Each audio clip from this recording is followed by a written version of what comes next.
pour répondre aux questions relatives aux pantalons, relatives aux habits. Donc là, on va voir comment faire les flows, comment faire les plis, les finaliser, imiter la réalité avec tout ce qui est gravité, etc. Et puis, on va aussi voir comment passer en asymétrie une fois qu'on a travaillé de manière symétrique, et aussi comment faire des déchirures, des trous, etc. Ok ? Alors, la première chose, c'est à partir du base mesh, on est en Dynamesh 400. La première étape, une fois qu'on a travaillé sur la forme générale, donc ici je vais ajuster un petit peu à ma forme de squelette.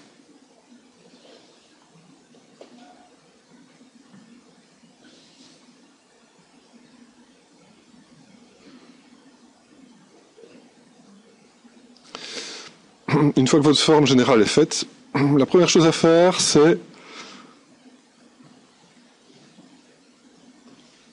trouver les flots de vos plis. Et là, vous allez prendre la broche standard et en symétrie, commencer à sketcher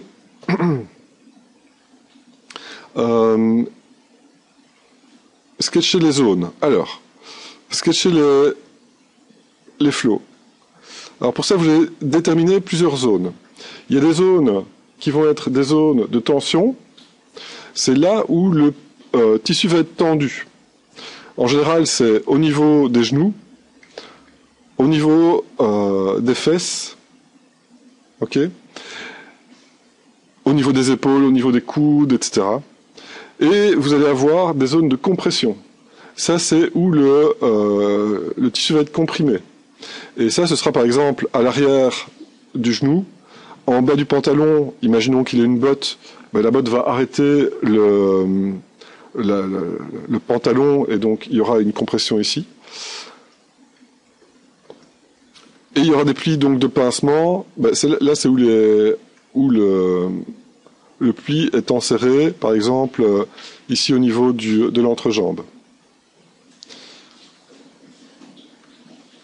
Alors, comment sketcher les plis? Alors, quand vous allez déterminer une zone de compression, le type de pli que vous allez voir apparaître, ce sont des plis en forme de zigzag.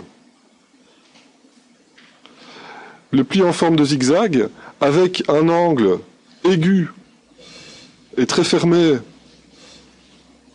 là où il y a la zone de compression, et plus on s'éloigne de la zone de compression, plus les angles entre les zigzags vont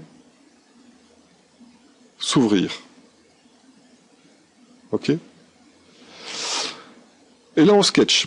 Alors ici j'ai fait un zigzag, ici. J'ai fait un zigzag ici, où on voit que l'angle ici est fermé, l'angle ici commence à s'ouvrir et est de plus en plus large au fur et à mesure où je m'éloigne. Eh bien, on va faire le pendant. Donc ici, j'ai un zigzag, un autre zigzag, et je remonte. Et qu'est-ce qu'on voit apparaître? On voit apparaître la forme typique du pli, c'est-à-dire le losange. Et on voit que le losange va avoir tendance à s'écraser proche d'un endroit de compression et va commencer à s'élargir quand on s'éloigne de cette zone-là. D'accord ? Et donc on fait varier un petit peu les formes, plus allongées, un peu tordues, etc. Et là je ne vais pas aller trop haut au niveau du sketch, je vais m'arrêter dans cette zone-là. Et le but, c'est de trouver des flows intéressants. Et de bien les marquer. Donc ne soyez pas timide dans le dessin de vos plis. De toute façon, on va retoucher ça, réintégrer ça par après. Donc ça, c'est le premier type de pli. Donc on va retrouver ça...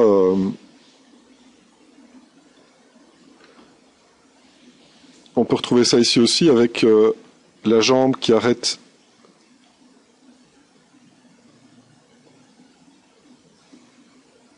le tissu qui est légèrement au-dessus.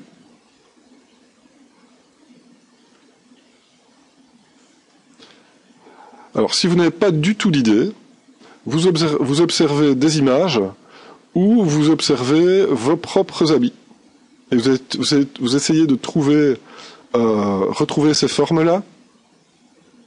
Donc, c'est une manière assez simple hein, d'envisager les habits, mais ça vous permet quand même d'observer si effectivement vous retrouvez ce genre de forme et de pouvoir regarder où vous allez les mettre. Alors, ici j'ai un endroit de resserrement et à partir de là je vais avoir un réseau qui va partir comme un soleil. Donc ce sont des rayons. Et là qu'est-ce que je fais? Je fais attention de ne pas avoir les mêmes angles entre les différents plis. Les mêmes épaisseurs, donc celui-là est un petit peu plus épais, celui-là est moins épais, celui-là aussi, et la même taille, donc celui-là est plus grand, celui-là est plus court, et celui-là est moyen, d'accord? Donc on fait varier pour rajouter du chaos. Et on va se retrouver avec une zone un petit peu plus plate ici, et avoir une nouvelle zone de tension au niveau du genou. Et là, on va faire pareil, on va avoir un réseau qui va partir du genou et qui va rayonner à partir du genou.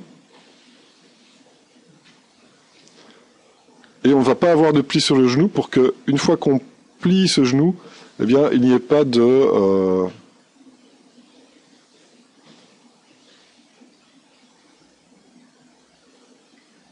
pli tordu.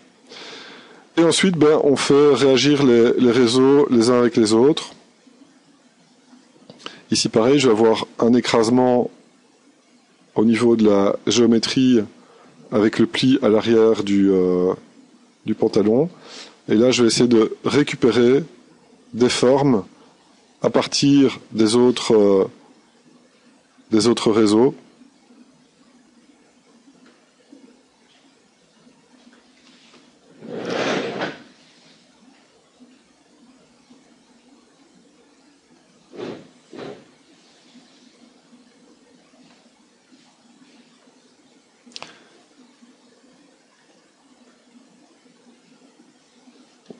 Ici, j'ai un autre pincement, donc j'ai un autre réseau en rayon. Et ici, j'ai une surface de tension, donc j'ai aussi des rayons qui vont partir d'ici. Et on se retrouve donc avec un réseau, encore une fois, avec des losanges. Et le but, donc, c'est de trouver une logique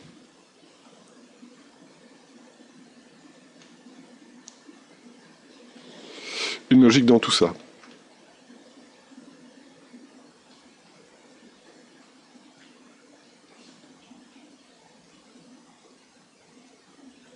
Donc on fait croiser différents réseaux et on obtient ces formes de losanges. Ok, ça c'est la première étape. Trouver son réseau. Vous pouvez donc partir d'une analyse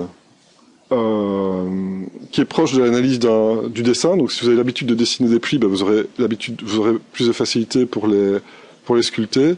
Maintenant, je ne vous cache pas que c'est beaucoup de boulot, beaucoup d'observations. Donc n'hésitez pas à partir de références, d'images de référence, de sculptures qui ont déjà été produites dans ZBrush.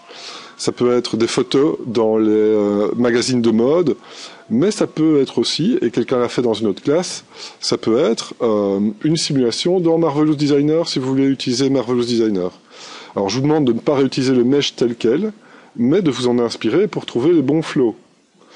D'accord? Donc libre à vous d'essayer ça. Alors on ne va pas voir Marvelous en Q1, on le verra en Q2 pour voir comment ça fonctionne, mais je sais qu'il y en a qui aiment bien chipoter chez eux. Libre à vous d'essayer. Ça prend beaucoup de temps de bien paramétrer dans Marvelous, surtout quand on apprend. Ce sera plus rapide d'essayer la technique de sculpture, mais je vous laisse quand même cette possibilité-là. Donc la deuxième étape pour faire les plis, pour les plis, là c'est l'étape où on va commencer à restructurer tout ça. Une fois qu'on a notre flow, toujours en Diamèche 400, on va prendre la broche Dame Standard. Et avec la broche Dame Standard, eh bien on va ramener de la structure.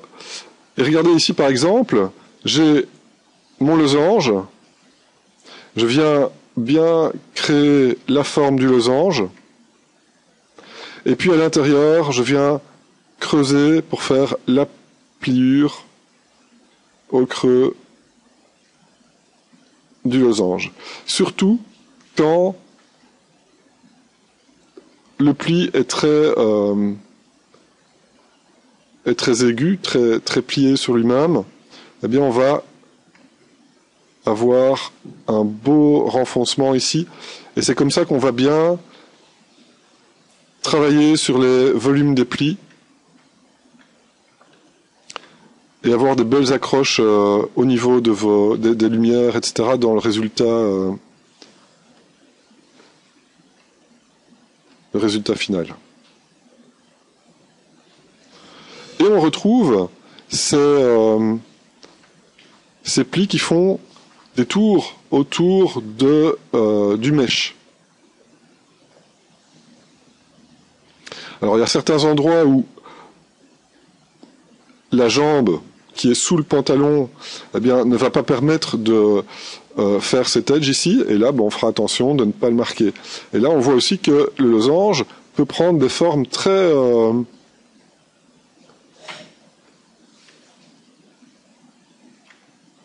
allongées, très déformées. Et donc ça, c'est la passe de restructuration. À cette passe-là, on peut aussi utiliser le trim dynamique pour venir bien marquer les différentes faces et bien tendre la géométrie entre les edges qu'on a trouvés. Donc on reconstruit quelque chose de bien structuré sur ce qu'on avait sketché.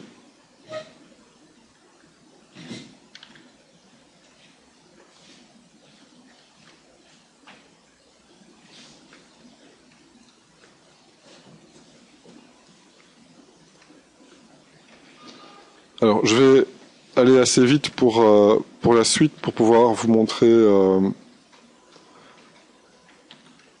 montrer toute la filière.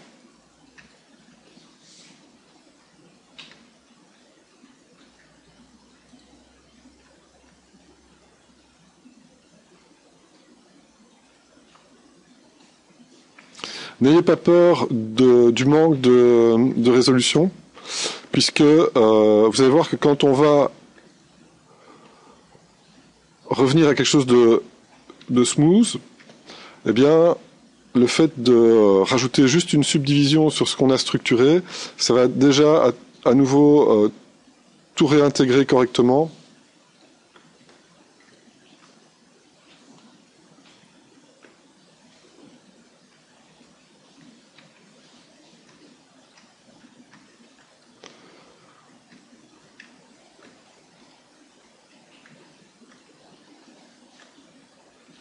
Et on voit là, rien qu'un coup de smooth, ça réintègre tout. Et on va voir la différence entre ce qui a été sketché et ce qui a été reconstruit par après. Et on verra la différence.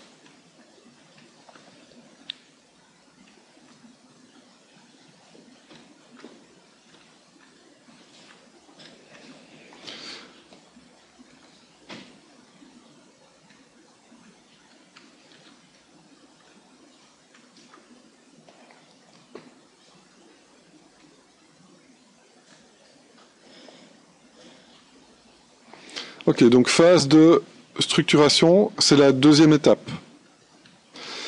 Troisième étape, on va subdiviser. Et là, vous voyez que le fait de subdiviser, ça commence déjà à tout smoother. Et ensuite, avec la brush smooth, on vient déstructurer un petit peu, ramollir un petit peu tout ça.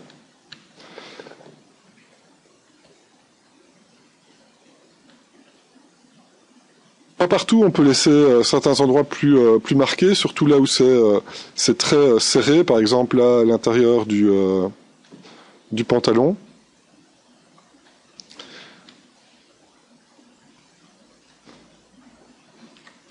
Ici, je vais corriger ici pour que ça reste bien serré à cet endroit-là. J'ai envie que ça reste bien serré à cet endroit-là aussi.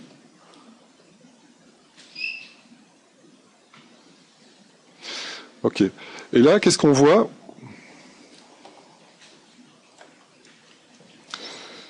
Eh bien, on voit que... Donc ça, c'est le résultat final. Enfin, le résultat final. Le résultat retravaillé après la structuration.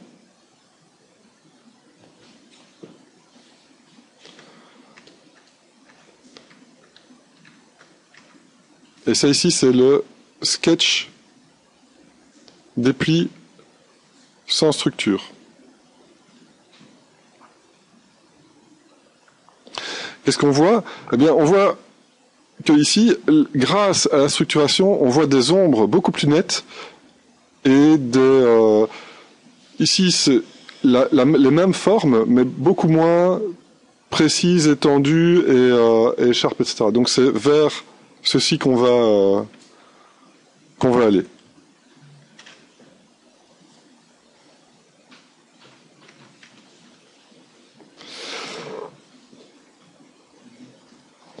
Ok. Alors, la prochaine étape, on va reprendre la broche standard et on va rajouter de l'épaisseur et de la gravité. Alors, pour rajouter l'épaisseur, c'est assez simple.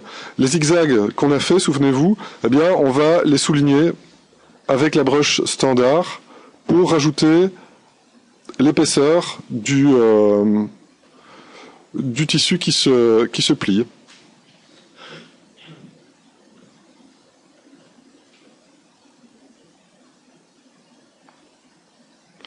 Évidemment, en fonction du type de tissu que vous avez utilisé, eh bien, les plis seront différents et le résultat sera différent. Donc prenez des références. Et alors on va simuler la gravité en venant faire pendre sur la partie inférieure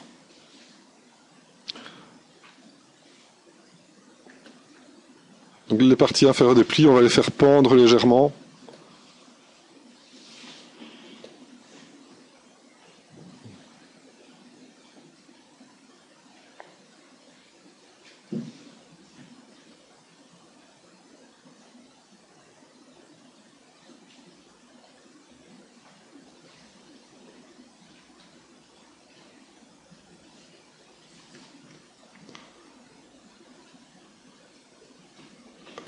Et là, donc, on bénéficie à la fois de la structure et maintenant d'un sentiment de poids du pli. Alors, est-ce qu'il faut faire ça partout? On va faire ça sur les gros plis, en fait.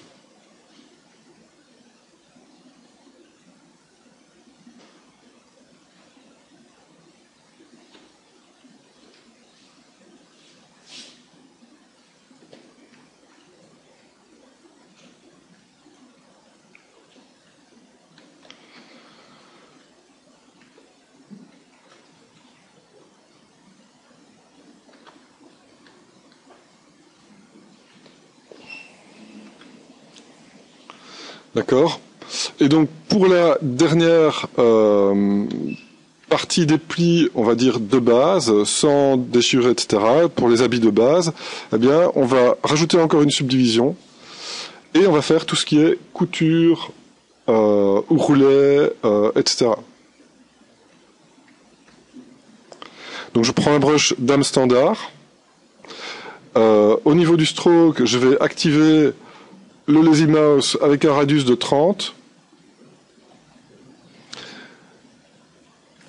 Et là, je vais placer les différentes coutures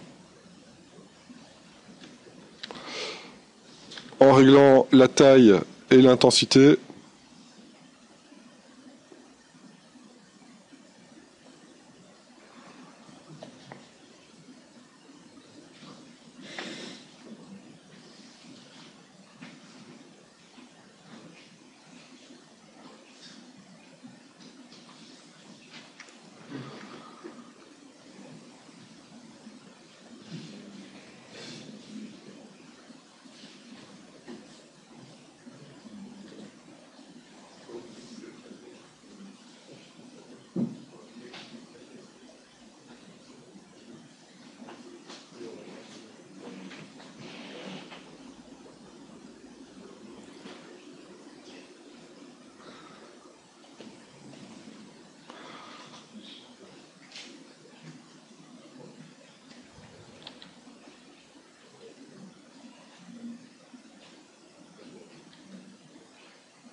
Aussi, il y a la symétrie qui m'ennuie, donc j'enlève la symétrie. Oui.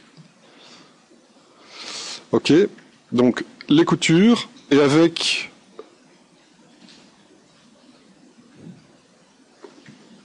l'alpha, non pas l'alpha Romeo, avec l'alpha de la brush standard, je vais aussi activer le lazy mouse avec le même radius. Et je vais suivre avec un petit alpha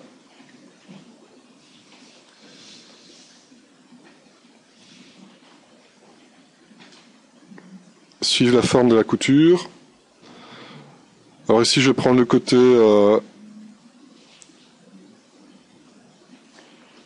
avant. Et ici ah oui, j'ai retiré la symétrie. Moi, je remets la symétrie.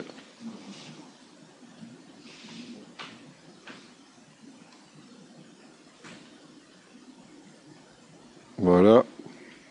Bon, je fais le côté arrière du coup.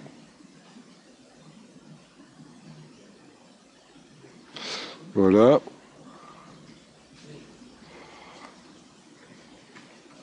Ici, je vais enlever la symétrie et je vais faire le masque de ce côté-là. Et avec ça, on va faire tout ce qui est ourlet en fait. Ok, donc un petit coup de blur. Et alors ici, on fait un petit inflate.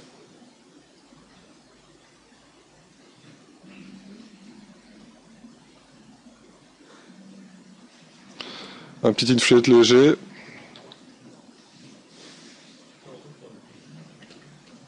Et là, on a l'ourlet et la couture qui sont présents. Et donc ça, c'est ce qu'on va essayer de faire pour toutes les pièces d'habits.